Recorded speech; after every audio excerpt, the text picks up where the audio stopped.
এবার যাচ্ছি কুষ্টিয়াতে, জানবো সেখানকার নির্বাচনের খবরাখবর। সরাসরি যুক্ত হচ্ছি প্রতিনিধি এস.এম. মাহফুজুর রহমানের সাথে। মাহফুজ, জেলার নির্বাচনের হালচাল কি? প্রার্থী ও ভোটারদের ভাবনা প্রত্যাশার কথা আমাদেরকে জানাবেন। জি সুকান্ত, আমি এই মুহূর্তে আছি কুষ্টিয়ার শহরের বিএনপির পুরাতন পার্টি অফিসের এখানে। আমি আগে আপনাকে একটু তথ্য জানিয়ে রাখি। কুষ্টিয়ার ভোটার সংখ্যা 17,44,726 এবং চলতি সপ্তাহে নতুন ভোটার সংযোজন হয়েছে 4,36,048 জন।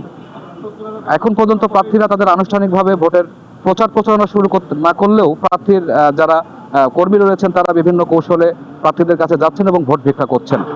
আমাদের কুষ্টিয়াতে মোট 4টি আসনে এবারের নির্বাচন অনুষ্ঠিত হচ্ছে। 4টি আসনের মধ্যে আপনাকে জানিয়ে রাখি, বিএনপির ইতিপূর্বে পতিত ফ্যাসিস্ট আওয়ামী লীগের আমলেই 4টি আসন দখল ছিল বিএনপির।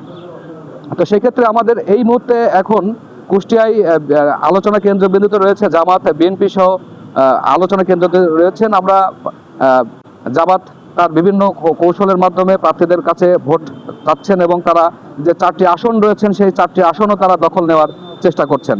আমরা ভোটারদের সাথে কথা বলেছি, ভোটাররা বলছেন যারা এলাকা এবং মানুষের জন্য কাজ করবেন তারা তাদেরকেই প্রার্থিতা নিশ্চিত করবেন বলে জানিয়েছেন। সুকান্ত,